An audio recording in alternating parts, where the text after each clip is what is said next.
నమస్కారం. సంవిత్ సంవాద్ తరపున మీ అందరికీ సుస్వాగతం. భారత స్వాతంత్రోద్యమానికి ఏమాత్రం తక్కువ కాని మరో గొప్ప మహోద్యమం నైజాం సంస్థానంపై జరిగిన హైదరాబాద్ విమోచన పోరాటం. భారత స్వాతంత్ర సంగ్రామంలో భాగంగా జరిగిన అహింసాయుత పోరాటం తరహాలోనే హైదరాబాద్ విమోచనోద్యమంలో భాగంగా నిరాయుధ ప్రతిఘటన కూడా ఎంతో ప్రభావవంతంగా జరిగిందన్న చారిత్రక సత్యం కొద్దిమందికే తెలుసు. సంవిత్ ప్రకాశన్ సంస్థ ప్రచురించిన హైదరాబాద్ నిరాయుధ ప్రతిఘటన పుస్తకం ఈ చారిత్రక సత్యాలను వెలుగులోకి తెచ్చింది. ఈ పోరాటంలో ఎందరో త్యాగమూర్తులు, సంస్థలు భాగస్వాములై హైదరాబాద్ విమోచన కార్యాన్ని సాధించడం జరిగింది. ఇటువంటి పలు అంశాలతో ప్రతి ఒక్కరూ చదివి తీరాల్సిన ఈ పుస్తకంలోని మరిన్ని ఆసక్తికర అంశాల గురించి రిటైర్డ్ అసోసియేట్ ప్రొఫెసర్ డాక్టర్ అన్నదానం సుబ్రహ్మణ్యం గారిని అడిగి మరిన్ని విశేషాలు తెలుసుకుందాం. నమస్కారం సుబ్రహ్మణ్యంజీ. సంవిత్ సంవాద్ తరపున మీకు సుస్వాగతం. మన భారతదేశం ఎన్నో సామాజిక, ఆధ్యాత్మిక, రాజకీయ, ప్రజా ఉద్యమాలకు కేంద్రంగా నిలబడింది. ఇందులో భాగంగా మనం చెప్పుకోవాలంటే ప్రధానమైనది మన స్వాతంత్రోద్యమం. ప్రపంచవ్యాప్తంగా ఎంతో గొప్ప ప్రభావాన్ని చూపించింది. అందులో భాగంగా మరీ ముఖ్యంగా చెప్పుకోవాలంటే అహింసా మార్గంలో జరిగినటువంటి పోరాటాన్ని ఇంకా ప్రత్యేకంగా చెప్పుకుంటారు. అదే సమయంలో మన ఈ తెలంగాణ ప్రాంతంలోనూ, అటు మహారాష్ట్ర, అలాగే ఇటు పక్కన కర్ణాటక, ఈ ప్రాంతాలను కలగలిపి జరిగినటువంటి నిజాం సంస్థానంపై జరిగినటువంటి నిరాయుధ ప్రతిఘటన, హైదరాబాద్ విముక్తి పోరాటంలో భాగంగా జరిగినటువంటి నిరాయుధ ప్రతిఘటన కూడా అంతే స్థాయిలో, ఇది స్వతంత్రోద్యమ స్థాయిలోనే అంతే గొప్ప పోరాట పటిమ కలిగినటువంటి గొప్ప ప్రజా ఉద్యమం. అయితే ఈ నిరాయుధ ప్రతిఘటన గురించి దేశవ్యాప్తంగా చూసుకున్నప్పుడు కొద్దిమందికే తెలిసేమో అనేటువంటి ఒక పరిస్థితి కనిపిస్తుంది. ఇప్పుడు మరి సెప్టెంబర్ 17 నేపథ్యంలో ఈ నిరాయుధ ప్రతిఘటన గురించి, దాని స్వరూప స్వభావాల గురించి కొంచెం తెలియజేయండి. మంచి ప్రశ్న వేశారు శ్రీనివాసరావు గారు. నేటి తరానికి, రాబోయే తరానికి హైదరాబాదు విమోచన దినోత్సవ పోరాటము, అందులో మీరు ప్రత్యేకంగా అడిగినటువంటి నిరాయుధ ప్రతిఘటనకు సంబంధించినటువంటి చరిత్ర తప్పనిసరిగా తెలియవలసినటువంటి అవసరం ఉన్నది. హైదరాబాదు సంస్థానాన్ని విమోచనం చేయటం కోసం, విలీనం కాదు, విమోచనం, హైదరాబాదు సంస్థానాన్ని విమోచనం చేయడం కోసం దశాబ్దాల తరబడి పోరాటం జరిగింది. కొన్ని సంవత్సరాల పాటు హిందూ సమాజం అంతా కూడా పోరాటం చేసి, ప్రాణత్యాగం చేసి, బలిదానాలు చేసి, రక్తతర్పణ చేసి హైదరాబాదు స్టేట్ని భారతదేశంలో కలుపుకోగలిగారు, విమోచనం చేసుకోగలిగారు. ముఖ్యంగా ఇక్కడ విమోచనము అంటే హైదరాబాదు స్టేటు నైజాము పరిపాలన నుంచి విముక్తి పొందటం, హిందువులందరూ కష్టాల నుంచి, అత్యాచారాల నుంచి, హింసల నుంచి విమోచనం పొందటం, అంటే విముక్తిని పొందటం. ఇందులో దశాబ్దాల పాటు ఇంత ఘర్షణ చేసినప్పటికీ కూడా ఈ నిరాయుధ పోరాటము అనేటువంటిది ఒక కలికితురాయిలాగా చరిత్రలో మిగిలిపోతుంది. దీనికి సంబంధించినటువంటి చరిత్ర తెలుసుకోవాలి అంటే డాక్టర్ శ్రీరంగ గోడ్బలే గారు హైదరాబాదు నిరాయుధ ప్రతిఘటన అనేటువంటి ఒక పుస్తకాన్ని రచన చేశారు మరాఠీ భాషలో. దానిని తెలుగు భాషలోకి అనువదించారు. ఈ పుస్తకంలో ఈ నిరాయుధ ప్రతిఘటన ఎలా కొనసాగింది అనేటువంటి విషయం క్షుణ్ణంగా రాయబడినటువంటి చరిత్ర ఇది. ఇది ప్రధానంగా బర్కత్పురాలో ఉన్నటువంటి సాహిత్య నికేతన్లో, సంవిత్ కేంద్రలో, అలాగే హిందూ ఈ షాపులో, అమెజాన్లో ఈ పుస్తకం లభ్యమవుతుంది. కాబట్టి చరిత్రను తెలుసుకోవాలి అనుకునేటువంటి వాళ్ళందరూ తప్పనిసరిగా చదవవలసినటువంటిది, చదివించవలసినటువంటి పుస్తకం కూడా. దాంట్లో మీకు ఇంకా అనేకమైనటువంటి విషయాలు లభ్యమవుతాయి. అయితే ఈ నిరాయుధ ప్రతిఘటన జరిగినటువంటి ఒక ఘట్టం ఉన్నది చరిత్రలో. హైదరాబాదు విమోచన పోరాటంలో ఈ నిరాయుధ ప్రతిఘటన అంటే సత్యాగ్రహము, హింస లేకుండా సత్యాగ్రహాలు చేస్తూ నిరాయుధంగా అహింసా మార్గంలో చేసినటువంటి పోరాటం. సుమారుగా సెప్టెంబర్ 1938 నుంచి ఆగస్టు 1939 సంవత్సరం వరకు ఈ హైదరాబాద్ నిశ్శస్త్ర ప్రతీక అనేటువంటి పోరాటం, దీన్నే మనం హైదరాబాదు నిరాయుధ ప్రతిఘటన అంటున్నాం. ఈ పోరాటంలో పాల్గొన్నటువంటి కొన్ని ప్రముఖమైనటువంటి సంస్థలు ఉన్నాయి. మొట్టమొదటి చెప్పుకోవలసినటువంటిది ఆర్య సమాజ్, ఆ తర్వాత హిందూ మహాసభ, రాష్ట్రీయ స్వయం సేవక సంఘ్, జాతీయవాద కాంగ్రెస్, స్టేట్ కాంగ్రెస్ అంటారు. ఈ స్టేట్ కాంగ్రెస్ కొంతకాలం పోరాటంలో పాల్గొన్నది సత్యాగ్రహంలో. తర్వాత వాళ్ళు మేము హిందూ జాతీయవాదులం కాదు అనేటువంటి పేరుతో కొంత దూరం అయిపోయింది. అయినప్పటికీ కూడా స్వామి రామానంద వీళ్ళందరూ కూడా పోరాటం చేసినటువంటి ఘట్టం మనకు కనిపిస్తూ ఉంటుంది. అసలు ఎందుకు ఈ విధమైనటువంటి పోరాటం చేయవలసి వచ్చింది, ఎందుకు ఆ పోరాటానికి నడుము కట్టవలసి వచ్చింది, దానికి దారి తీసిన పరిస్థితులు ఏమిటి అనేది కూడా మనం ఆలోచించవలసినటువంటి విషయం. హైదరాబాద్ స్టేట్ పెద్ద సంస్థానం. 1901 జనాభా లెక్కల ప్రకారము 88.6% హిందువులు ఉండేవారు. కేవలము 10.4% మాత్రమే ముస్లింలు ఉండేవారు. పరిపాలకులు ఎవరు? ముస్లిములు. మెజారిటీ పీపుల్ని వాళ్ళు పరిపాలన చేస్తూ మెజారిటీ హిందువులైనటువంటి వాళ్ళని అణచివేత అనేటువంటిది వాళ్ళ ప్రధానమైనటువంటి లక్ష్యంగా పెట్టుకున్నారు. ఆశ్చర్యం ఏమిటంటే 1931 జనాభా లెక్కలు చూసినప్పుడు హిందువుల జనాభా 84% ఉంది, ముస్లింల జనాభా 10.4% పెరిగింది. సంబంధం లేని గణాంకాలు. 10% ఉన్నవాడు 10.4 అయినారు, 88% ఉన్నటువంటి వాళ్ళు 88.6% ఉన్నటువంటి వాళ్ళు 84%కి పడిపోయారు.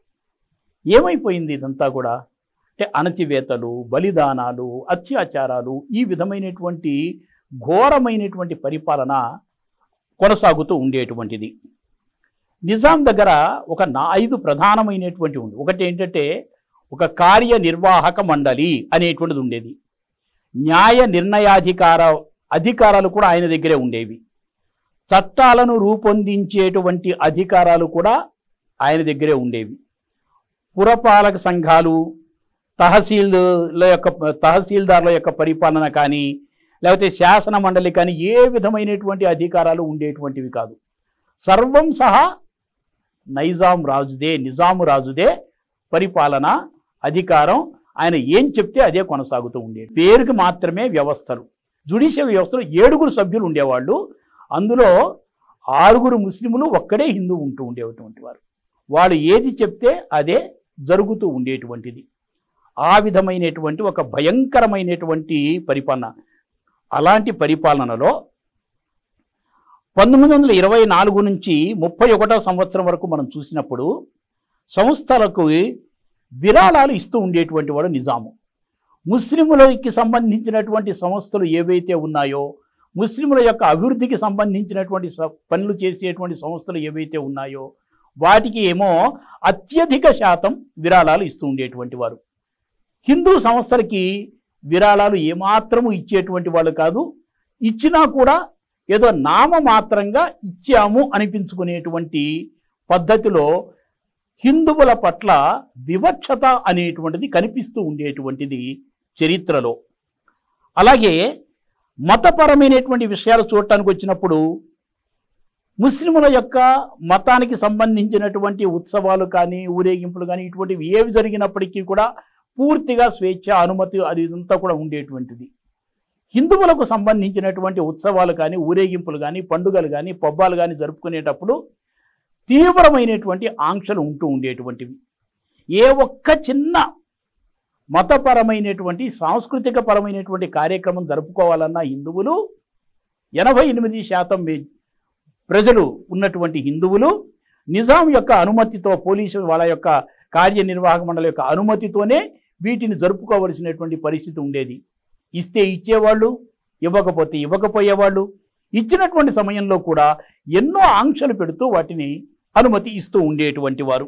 1931లో సచివాలయ ఉద్యోగులకు సంబంధించినటువంటి గణాంకాలు తీసినప్పుడు 88.6% ఉన్నటువంటి హిందువులలో కేవలము ఒక 263 మంది మాత్రమే హిందువులు పనిచేస్తూ ఉండేవారు.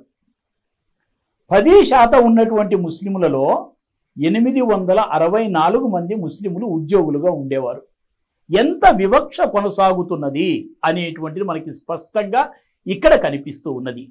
అలాగా పోలీసు శాఖ దగ్గరకు వచ్చినప్పుడు మనం ఆలోచన చేసినప్పుడు పూర్తిగా ముస్లిములే పోలీసు శాఖలో ఉండేటువంటి వారు. ఒక్కరు కూడా హిందువులు పోలీసు శాఖలో ఉద్యోగులుగా ఉండేటువంటి స్థితి ఉండేటువంటిది కాదు. పత్రికా రంగం చూసుకున్నప్పుడు అన్నీ కూడా నిజాము రాజును ప్రశంసించేటువంటి, పొగిడేటువంటి, నిజాము రాజుకి గౌరవాన్ని కలిగించేటువంటి రీతిలో వార్తలు రాసినటువంటి, వ్యాసాలు రాసినటువంటి పత్రికలకే మనుగడ ఉండేటువంటిది. నిజామును వ్యతిరేకించేటువంటి పత్రికలకు సరి అయినటువంటి స్థానం కూడా లభించేటువంటిది కాదు. అంత ఘోరమైనటువంటి పరిపాలన.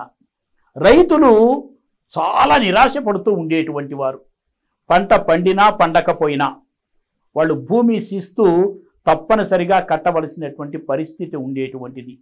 ఈ విధంగా మనం ఆలోచన చేస్తూ పోతే వాళ్ళు అప్పు చేసి రైతులు పంటలు పండించుకుంటుంటే భూమి అంతా కూడా అప్పిచ్చినటువంటి వాళ్ళ అధీనంలోనే ఉంటూ ఉండేటువంటిది.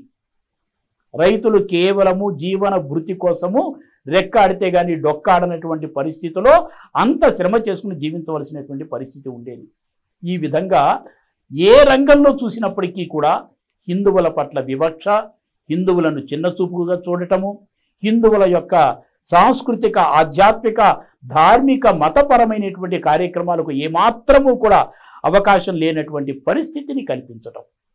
ఇలాంటి నేపథ్యంలో హిందూ మహాసభ, ఆర్య సమాజ్ వీళ్ళందరూ కూడా ఎలా ఈ సంస్థానం నుంచి మనం రక్షింపబడాలి, హిందూ సమాజాన్ని రక్షించుకోవాలి అనేటువంటిది ఆలోచన చేశారు. ఆయుధాన్ని ధరించి పోరాటం చేసేటువంటి శక్తి మనకి లేదు. కాబట్టి ఏం చేద్దాము, ఒక విధంగా పోరాటం జరుగుతున్నప్పటికీ కూడా, చేసే బలిదానాలు జరుగుతున్నప్పటికీ కూడా ప్రపంచం మొత్తానికి కూడా ఈ విషయం తెలియాలి.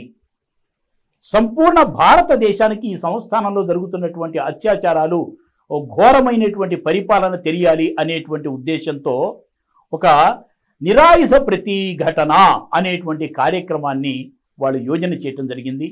పూనా కేంద్రంగా స్వాతంత్ర్య వీర సావర్కర్తో ఆర్య సమాజ్ నాయకులు యోజన చేసి ఎలా హైదరాబాదు విమోచన చేసుకోవాలి, దానికోసం నిరాయుధ ప్రతిఘటన ఎలా చేయాలి అనే పద్ధతిలో ఆలోచన చేశారు. అనేకమైనటువంటి సంస్థలన్నీ కూడా కొన్ని దాంట్లో భాగస్వామ్యమైనాయి. ఈ నిరాయుధ ప్రతిఘటన విషయానికి వచ్చేసరికి ప్రధానంగా జరిగినటువంటి స్వతంత్రోద్యమంలో చోటు చేసుకున్న ఆ అహింసా పద్ధతులకు ఈ నిరాయుధ ప్రతిఘటనకు వ్యత్యాసాలు, పోలికల గురించి కూడా కొంచెం చెప్పండి. పెద్దగా స్వాతంత్ర్య పోరాటంలో చేసినటువంటి సత్యాగ్రహానికి దీనికి పెద్దగా వ్యత్యాసం అయితే ఏ లేదు. స్వాతంత్ర్య పోరాటంలో సత్యాగ్రహం చేసినటువంటి చోట కొన్ని చోట్ల హింసాత్మకమైనటువంటి కార్యక్రమాలు జరిగాయి. అయితే హైదరాబాదు విమోచనం కోసం నిరాయుధ ప్రతిఘటనలో చేసినటువంటి సత్యాగ్రహాల్లో హింస చోటు చేసుకున్నటువంటి దాఖలాలు లేవు. కానీ నిరాయుధ ప్రతిఘటనలో పాల్గొన్నటువంటి, సత్యాగ్రహాల్లో పాల్గొన్నటువంటి హిందువుల మీదనే నిజాము యొక్క పోలీసుల యొక్క దమనకాండ జరిగింది. లాఠీ చార్జీలు చేశారు, అరెస్టులు చేశారు, నెలల తరబడి జైళ్లలో బంధించారు. ఆ విధమైనటువంటి దమనకాండ నిజాము యొక్క పోలీసుల ద్వారా ఈ హింస, ఈ నిరాయుధ ప్రతిఘటన కార్యక్రమాల్లో చోటు చేసుకున్నాయి. అయితే ముఖ్యంగా ఇక్కడ మనం తెలుసుకోవాల్సింది, ప్రజలకు తెలియవలసినటువంటి ఒక విషయం ఏంటంటే, ఈ నిరాయుధ ప్రతిఘటన కార్యక్రమాలలో పాల్గొన్నటువంటి ప్రధానమైనటువంటి సంస్థలలో ఆర్య సమాజ్ అనేటువంటిది ఒకటి ఉన్నది, హిందూ సివిల్ లిబర్టీ యూనియన్ అనేటువంటి సంస్థ ఒకటి పాల్గొంది, దక్షిణ హైదరాబాద్ రాజకీయ పరిషత్ అనేటువంటి సంస్థ ఒకటి ఉన్నది. హైదరాబాద్ సంస్థాన రాజకీయ పరిషత్ సమావేశాలు అనేటువంటివి పెట్టుకుని వీళ్ళు నిజాము వ్యతిరేకంగా తీర్మానాలు చేయటము, మార్పు గురించి ఆ సమావేశాల్లో ప్రజలకు దిశానిర్దేశం చేయటము, సత్యాగ్రహాలు చేయాలి అనేటువంటిది కూడా అప్పుడు వాళ్ళు ప్రధానంగా నిర్ణయం తీసుకోవటం అనేటువంటిది కూడా ఈ సంస్థలన్నీ కూడా చేశాయి. హిందూ అనుకూలమైనటువంటి సంస్థలు ఏవైతే ఉన్నాయో వాటిని కూడా ఇందులో భాగస్వామ్యం చేయాలి అని చెప్పి వాళ్ళు ఆలోచన చేశారు. ఆ సందర్భంగానే అప్పటికే రాష్ట్రీయ స్వయం సేవక సంఘాన్ని స్థాపించినటువంటి డాక్టర్ హెడ్గే వారిని కూడా వాళ్ళు సంప్రదించడం జరిగింది. లాతూర్లో హైదరాబాదు సంస్థాన మహారాష్ట్ర పరిషత్ అనేటువంటి దాన్ని ఒకదాన్ని ప్రారంభం చేశారు. వెంటనే నిజాం యొక్క దమనకాండకి అది గురి అయింది. ఆ సంస్థ రద్దు చేయబడింది. పత్రికల మీద నిర్బంధం పెట్టారు.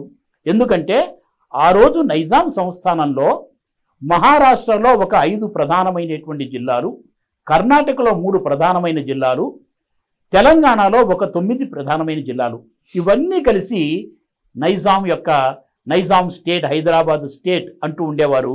నిజాం యొక్క పరిపాలనలో ఉంటూ ఉండేటువంటివి.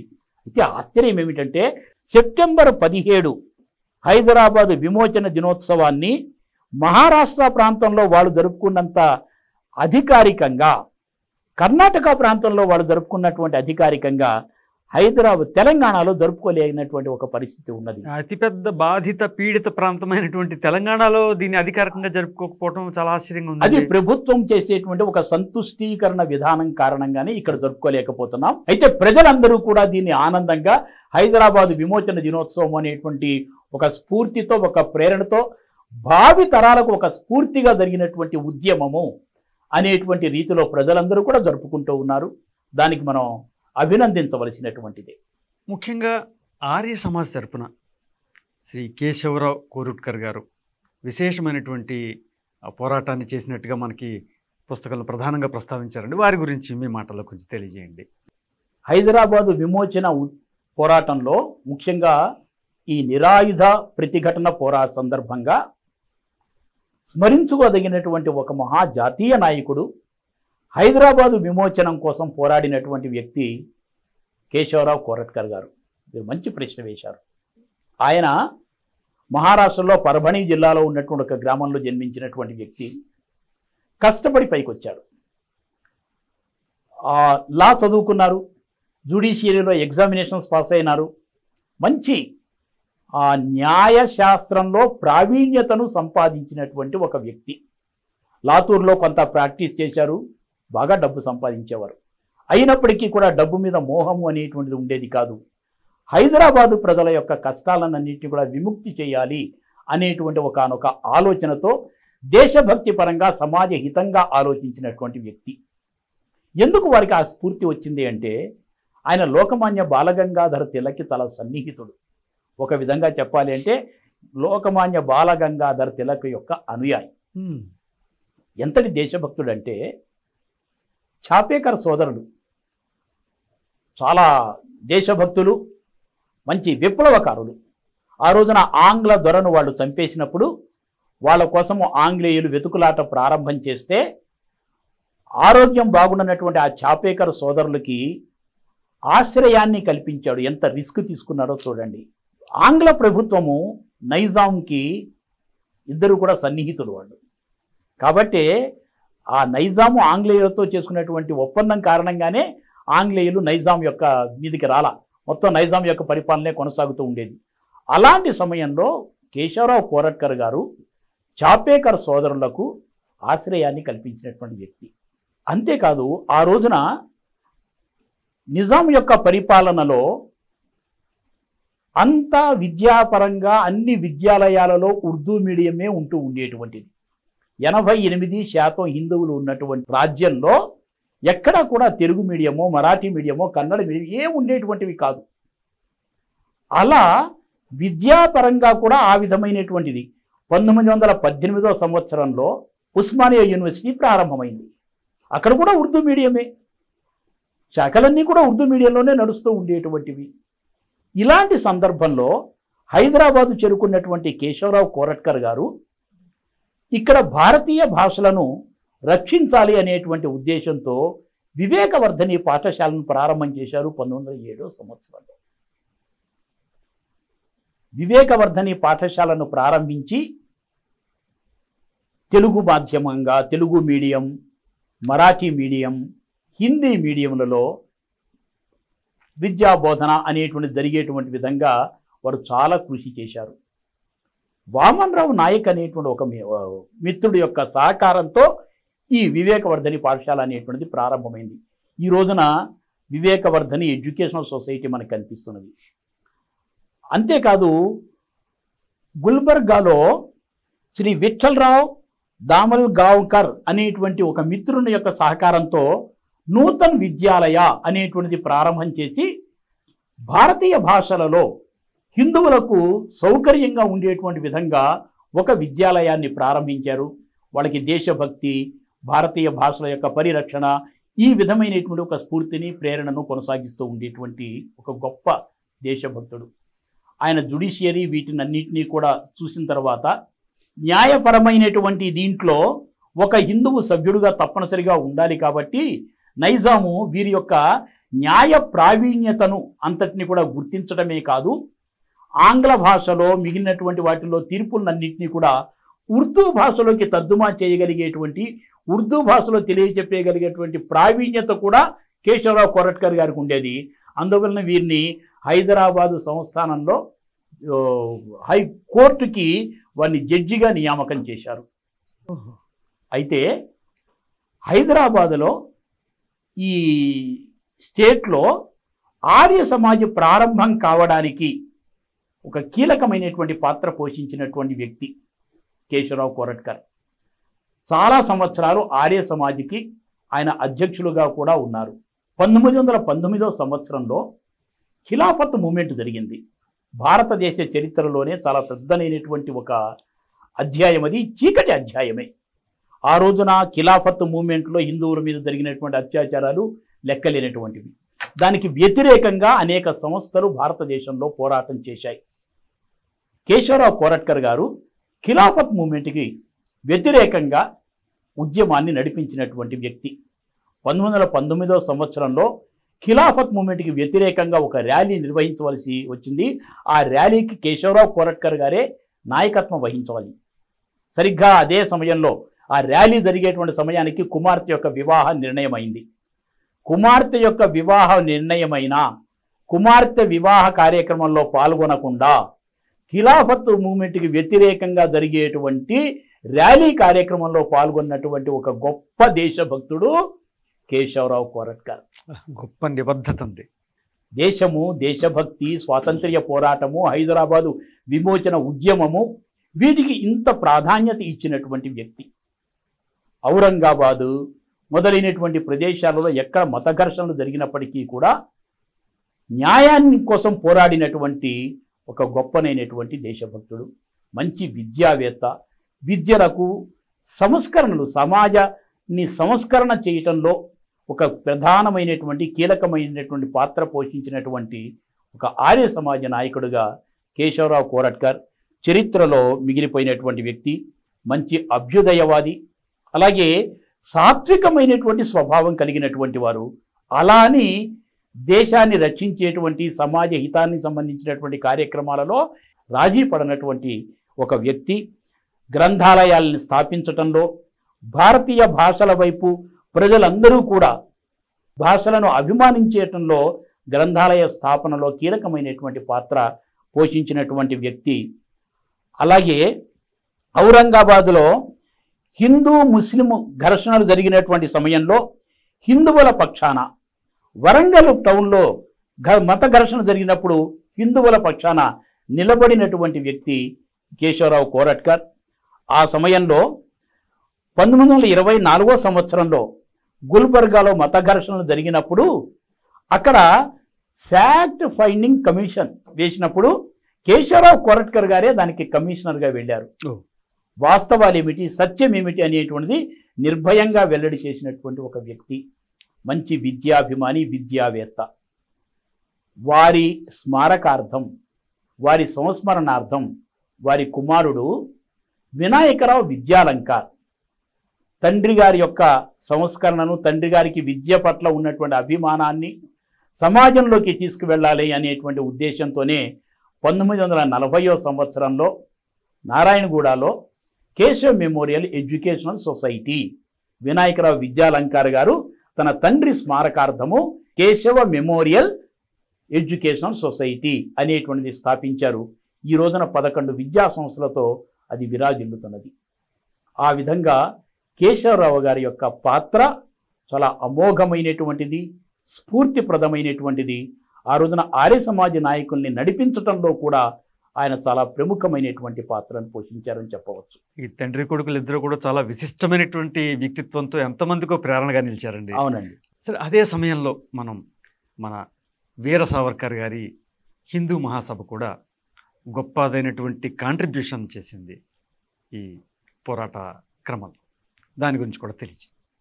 ఆర్య సమాజ నాయకులు హిందూ మహాసభ నాయకులు కలిసినప్పుడు పూణే కేంద్రంగా కొన్ని సమావేశాలు నిర్వహణ చేశారు. ఆ సమావేశంలో అనేకమైనటువంటి తీర్మానాలు చేశారు. ఆర్య సమాజ నాయకులు ప్రత్యక్షంగా హైదరాబాదు స్టేట్లో జరుగుతున్నటువంటి అత్యాచారాల గురించి, దుర్మార్గపు పరిపాలన గురించి సావర్కర్ గారితో చర్చ చేశారు. సావర్కర్ గారు ప్రత్యక్షంగా కొన్ని చూశారు. అనేక విషయాలు తెలుసుకున్న తర్వాత సంపూర్ణమైనటువంటి తమ మద్దతుని తెలియచేశారు. కాబట్టే ఈ నిరాయుధ ప్రతిఘటన జరిగినటువంటి సమయంలో హిందూ మహాసభకు సంబంధించినటువంటి అనేక మంది నాయకులు సత్యాగ్రహ ఉద్యమంలో పాల్గొన్నారు. మహారాష్ట్ర ప్రాంతం నుంచి, అనేక ప్రదేశాల నుంచి జట్లుగా ప్రజలు వచ్చి ఒకవైపు ఔరంగాబాదులో, ఒకవైపు గుల్బర్గాలో, మరొక వైపు హైదరాబాదులో, ఇట్లా అనేక చోట్ల ఈ సత్యాగ్రహ ఉద్యమాలు చేశారు. అలా హిందూ మహాసభ సంపూర్ణమైనటువంటి సహాయ సహకారాన్ని అందించింది.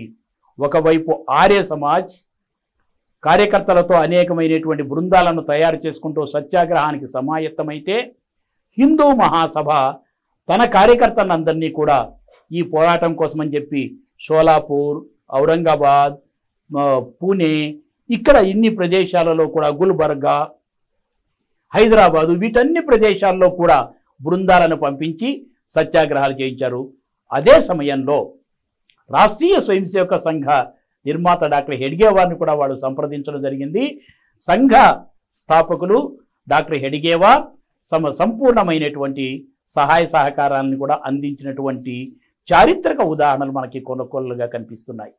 దురదృష్టవశాత్తు ఏంటంటే మనకి రాష్ట్రీయ స్వయం సేవక్ సంఘ్ అటు స్వతంత్ర పోరాటంలో కావచ్చు, ఇటు గోవా విముక్తి పోరాటంలో కావచ్చు విశేషమైనటువంటి త్యాగాన్ని కనబరిచి ఎంతో గొప్ప ఫలితాన్ని అందించినప్పటికీ కూడా ఈ చాలా వరకు దుష్ప్రచారం అనేది ఒకటి కనిపిస్తుంది. చివరికి మనకు ఇప్పుడు చూసారంటే ఈ హైదరాబాద్ విముక్తి పోరాటంలో కూడా కనిపిస్తుంది. సో సంఘ కార్య శతాబ్ది నేపథ్యంలో రాష్ట్రీయ స్వయం సేవక సంఘ తాలూకా ఈ పోరాట క్రమంలో వారి పాత్రను కూడా దయచేసి కొంచెం విపులంగా తెలియజేయండి. హైదరాబాదు విమోచన ఉద్యమంలో, దాదరా నాగర్ హవేలీ విమోచన ఉద్యమంలో, ఇందాక మీరు అన్నటువంటి గోవా విమోచన ఉద్యమంలో, పాండిచ్చేరి విమోచన ఉద్యమంలో రాష్ట్రీయ స్వయం సేవక సంఘ స్వయం సేవకుల యొక్క పాత్ర చాలా అమోఘమైనటువంటిది, అద్భుతమైనటువంటిది. అయితే దురదృష్టం ఏంటంటే చరిత్రలోకి ఎక్కలేదు. చరిత్రలోకి ఎక్కాలని సంఘం కూడా కోరుకోలేదు. అది కూడా ఒక కారణం కావచ్చు. అయితే హైదరాబాదు విమోచన ఉద్యమంలో ముఖ్యంగా ఈ నిరాయుధ ప్రతిఘటన కార్యక్రమంలో సంఘం యొక్క పాత్ర ఎలా ఉన్నది అనేటువంటి విషయాన్ని మీరు అడిగినట్లుగా నేను మీకు తెలియచేస్తాను. రాష్ట్రీయ స్వయం సేవక సంఘ నిర్మాత డాక్టర్ హెడ్గేవార్ సంఘాన్ని స్థాపించిన తర్వాత డాక్టర్జీ సంస్థకి కానీ స్వయం సేవకులకి కానీ స్పష్టమైనటువంటి మార్గదర్శనం చేస్తూ ఉండేటువంటి వారు. ఒకటేమిటంటే, రాష్ట్రీయ స్వయం సేవక సంఘం హిందూ సంఘటన కోసం ప్రారంభమైంది. సంఘము సంస్థాపరంగా ఏ విధమైనటువంటి కార్యక్రమాలలోనూ భాగస్వామ్యం కాదు. కానీ సంస్థలో ఉన్నటువంటి స్వయం సేవకులు మాత్రం హిందూ సమాజంలో వారు ఘటకులు, హిందూ సమాజంలో వాళ్ళు సభ్యులు, వాళ్ళు సంఘంలో ఉన్నారు. సంఘంలో చేరుతున్నారు కదా అని చెప్పి హిందూ సమాజానిలో ఉన్న సభ్యత్వాన్ని వాళ్ళు రాజీనామా చేసి సంఘంలో చేరారా? చేరలేదు. అలాగే సంఘంలో ఉన్న స్వయం సేవకులందరూ కూడా సమాజంలో భాగస్వామ్యం వాళ్ళు. కాబట్టి దేశహితకరమైనటువంటి, సమాజానికి శ్రేయస్సును కలిగించేటువంటి కార్యక్రమాలన్నిటిలో కూడా స్వయం సేవకులు ఐచ్ఛికంగా పాల్గొనవచ్చు అని రాష్ట్రీయ స్వయం సేవక సంఘ నిర్మాత స్వయం సేవకులకు ఇచ్చినటువంటి ఒకానొక డైరెక్షన్, ఒక మార్గదర్శనం. స్వయం సేవకులు కూడా ఆ విధంగానే మనం హిందూ సమాజంలో ఘటకులం కాబట్టి హిందూ సమాజం యొక్క బాగోగుల గురించి మనం ఆలోచించుకోవాలి. కాబట్టి మనం ఏం చేయగలుగుతామో సమాజ హితం కోసం అది చెయ్యాలి అని ఐచ్ఛికంగా వాళ్ళు పాల్గొంటూ ఉండేవారు. ఇలా నైమిత్తికంగా జరిగేటువంటి ఈ నిరాయుధ ప్రతిఘటన కార్యక్రమాలలో సంఘం నుంచి ఎవరికి కూడా ఏ విధమైనటువంటి ఒక సర్కులరు పంపిణీ కాల. ఎందుకు? నైమిత్తిక కార్యక్రమాలలో స్వయం సేవకులు ఐచ్ఛికంగా పాల్గొంటారు. కొంతమంది పాల్గొనవచ్చు, కొంతమంది ఏవైనా కారణాల వల్ల పాల్గొనలేకపోవచ్చు. రాష్ట్రీయ స్వయం సేవక సంఘ నిర్మాత సరసంఘ చాలక అయిన తర్వాత కూడా ఉప్పు సత్యాగ్రహం, దండి సత్యాగ్రహం జరిగే రోజుల్లో గాంధీజీ పిలుపు మేరకు మహారాష్ట్ర ప్రాంతంలో ఉప్పు సత్యాగ్రహానికి అవకాశం లేదు కాబట్టి అటవీ సత్యాగ్రహంలో పాల్గొంటూ సరసంఘ చాలకు బాధ్యతను వేరే వాళ్ళకి అప్పచెప్పి హిందూ సమాజ ఘటకుడుగా, స్వాతంత్ర్య సమర యోధుడుగా ఆయన అటవీ సత్యాగ్రహంలో పాల్గొన్నారు. అలాగే స్వయం సేవకులు, కార్యకర్తలు వీళ్ళందరూ కూడా సమాజ రక్షణ కోసం, సమాజ హితం కోసం, దేశం యొక్క కళ్యాణం కోసం, లోక కళ్యాణం కోసం, దేశ కళ్యాణం కోసం ఏ ఉద్యమాలలో పాల్గొవాలో ఐచ్ఛికంగా వాళ్ళు పాల్గొనేటువంటి అవకాశం ఉంటుంది.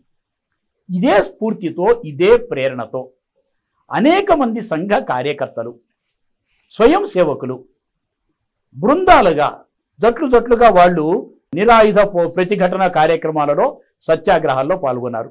మీకు ఎక్కడెక్కడ సత్యాగ్రహాలు జరిగాయి, ఏ సంవత్సరంలో జరిగాయి, ఏ కార్యకర్తలు దానికి నేతృత్వం వహించారు అనేటువంటిది కూడా మీకు తెలియజెప్తాను.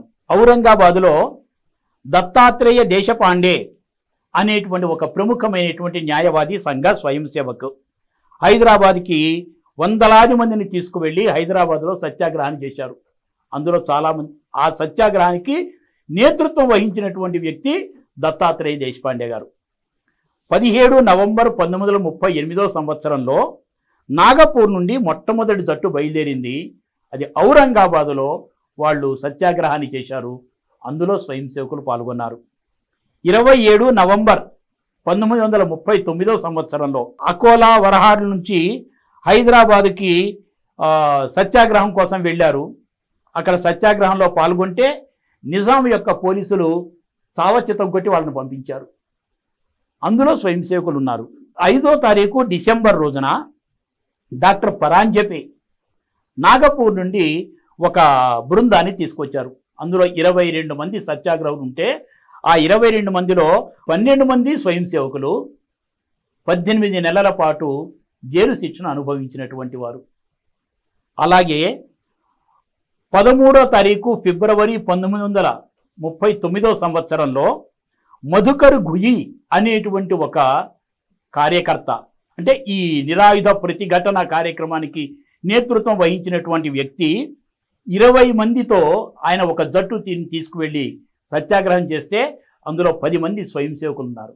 ఫిబ్రవరి 20వ తారీఖు 1939 సంవత్సరంలో డాక్టర్ పవనీకర్ అనేటువంటి ఒక వ్యక్తి యొక్క నేతృత్వంలో 20 మంది వ్యక్తులతో సత్యాగ్రహం చేస్తే అందులో 13 మంది స్వయం సేవకులు ఉన్నారు. 1939 మార్చి 30వ తారీఖున భయ్యాజీ దాణి, ఈయన తర్వాత రాష్ట్రీయ స్వయం సేవక సంఘానికి సర్కార్యవాహ బాధ్యతను వహించినటువంటి వ్యక్తి. అటువంటి ఆయన 19 మందిని తీసుకువెళ్ళి సత్యాగ్రహం చేస్తే 19కి 19 మంది స్వయం సేవకులే. అందులో వాళ్ళని ఆసిఫాబాదు జైలులో వాళ్ళని బంధించారు. ఏప్రిల్ 5న హరదాస్ అనేటువంటి వ్యక్తి యొక్క నాయకత్వంలో ఔరంగాబాద్లో సత్యాగ్రహం జరిగింది. అందులో అరెస్ట్ అయినటువంటి 8 మంది స్వయం సేవకులు సంవత్సరం పాటు జైలు శిక్షను అనుభవించారు. అందులో వామనరావు హెడ్గేవార్ అనేటువంటి ఆయన కూడా ఉన్నారు. ఈ విధంగా ఎక్కడ సత్యాగ్రహాలు జరిగాయో రాష్ట్రీయ స్వయం సేవక సంఘ సంస్థాపకులు దేశహితం ముఖ్యం, స్వాతంత్ర్య పోరాటం ఎంత ప్రధానమైనటువంటిదో హైదరాబాదు విమోచన ఉద్యమం కూడా అంత ప్రధానమైనటువంటిది అనేటువంటి ఒక భావనను స్వయం సేవకులకి కల్పించారు. స్వయం సేవకులు దేశహితమే తమ హితంగా భావించినటువంటి వాళ్ళు స్వచ్ఛందంగా పాల్గొన్నారు. దేశమాత సంఖ్యలను తొలగించటంలో ఒక కీలకమైనటువంటి పాత్రను పోషించారు. అలాగే 18 మంది ఈ నిరాయుధ ప్రతిఘటన కార్యక్రమాల్లో ప్రాణాలు కోల్పోతే అందులో స్వయం సేవకుడు కూడా ఉన్నాడు. పురుషోత్తం ప్రభాకర్ దారవేకర్ అనేటువంటి వ్యక్తి ప్రాణాలు కోల్పోయినటువంటి వ్యక్తి. ఈ విధంగా ఒక జట్టుని, అంటే తర్వాత బాబురావు మోరే, లక్ష్మణరావు ఈనాందార్, ప్రహ్లాద్జీ అభ్యంకర్ వీళ్ళందరూ కూడా 1 సంవత్సరం పాటు జైలు శిక్షణ అనుభవించి సత్యాగ్రహంలో పాల్గొని జైలు శిక్షణ అనుభవించినటువంటి స్వయం సేవకులు, హిందూ సమాజంలో భాగస్వామ్యమైనటువంటి వాళ్ళు. ఈ నిరాయుధ ప్రతిఘటన కార్యక్రమంలో రాష్ట్రీయ స్వయం సేవక సంఘ స్వయం సేవకులు ఒక కీలకమైనటువంటి పాత్ర పోషించారు. సంఘానికి ఉన్న నియమం ఏంటంటే రాష్ట్రీయ స్వయం సేవక సంఘ పరంగా సంస్థ ఏ ఉద్యమాలలోనూ పాల్గొనదు. దాని ప్రధానమైనటువంటి లక్ష్యము లక్షణము కూడా హిందూ సంఘటన చేసుకుంటూ ముందుకు వెడుతుంది. అందులో ఉన్నటువంటి వ్యక్తులు హిందూ సమాజంలో, భారతీయ సమాజంలో భాగస్వామ్యం కాబట్టి భారతీయ సమాజ హితం కోసం వాళ్ళు చేసేటువంటి కార్యక్రమాలు ఐచ్ఛికంగా సమాజ ఘటకులుగా, సమాజంలో ఉన్న ఒక వ్యక్తులుగా as a citizen of Bharat, as a citizen of Hindu society వాళ్ళ బాధ్యతని వాళ్ళు నిర్వర్తిస్తుంటారు. ఈ శ్రీనివాసరావు గారు, ఇప్పుడు మీరు అడిగినటువంటి విషయాలన్నీ కూడా ప్రస్తుత సమాజానికి తెలియవలసింది. ఇక్కడే మనం చరిత్రకి ఫుల్ స్టాప్ పెట్టకూడదు. భావి తరాలకు కూడా ఈ చారిత్రకమైనటువంటి ఘట్టాలు, బలిదానాలు, పోరాటాలు, సాయుధ పోరాటాలు, నిరాయుధ పోరాటాలు రాబోయేటువంటి తరాలకు కూడా తప్పనిసరిగా తెలియవలసినటువంటివి. ఇంకా ఈ విషయాలు మీరు క్షుణ్ణంగా తెలుసుకోవాలి, ఇంకా వివరంగా తెలుసుకోవాలి అంటే హైదరాబాద్ నిరాయుధ ప్రతిఘటన అనే ఈ పుస్తకంలో మీకు ఇంకా వివరంగా లభ్యమవుతుంది. డాక్టర్ శ్రీరంగ గోడ్బాలే అనేటువంటి ఒక ప్రముఖమైనటువంటి చరిత్రకారుడు ఎంతో అధ్యయనం చేసి రాసినటువంటి పుస్తకం ఇది. తప్పనిసరిగా ఈ పుస్తకము అమెజాన్లో, సంవిత్ కేంద్రాలో, హిందూ ఈ షాపులో, సాహిత్య నికేతన్ బర్కత్పురాలో ఉన్నటువంటి సాహిత్య నికేతన్లో మీకు లభ్యమవుతుంది. నా సలహా, నా యొక్క సూచన ఏమిటంటే చరిత్ర గురించి తెలుసుకోండి, స్ఫూర్తిని పొందండి, సత్యాసత్యాలు తప్పనిసరిగా తెలుసుకోవాలి, చరిత్రను అధ్యయనం చేసుకోవాలి, స్ఫూర్తిని, ప్రేరణను పొందాలి. భారతదేశ పరిరక్షణలో ఒక పౌరుడుగా ఒక చరిత్రను సృష్టించవలసినటువంటి బాధ్యత మనందరికీ ఉంటుంది. అలా ఈ హైదరాబాదు విమోచన ఉద్యమంలో నిరాయుధ ప్రతిఘటన అనేటువంటి ఈ ఘట్టము ఒక స్ఫూర్తిప్రదమైనటువంటిదిగా మనం భావించవచ్చు. సో ధన్యవాదాలు సుబ్రహ్మణ్యంజీ. నమస్కారం, ధన్యవాదాలు. హైదరాబాద్ నిరాయుధ ప్రతిఘటన, దాని నుంచి మనం అందిపుచ్చుకోవాల్సినటువంటి స్ఫూర్తి, మనకి తెలియని ఎంతోమంది పెద్దల గురించి, ముఖ్యంగా హిందూ మహాసభ, ఆర్య సమాజ్, అలాగే రాష్ట్రీయ స్వయం సేవక్ సంఘ్ కార్యకర్తలు, వీరందరి పాత్ర, వారి త్యాగశీలత గురించి వివరంగా తెలియజేశారు. మరో సందర్భంలో మళ్ళీ కలుసుకుందాం. ధన్యవాదాలు.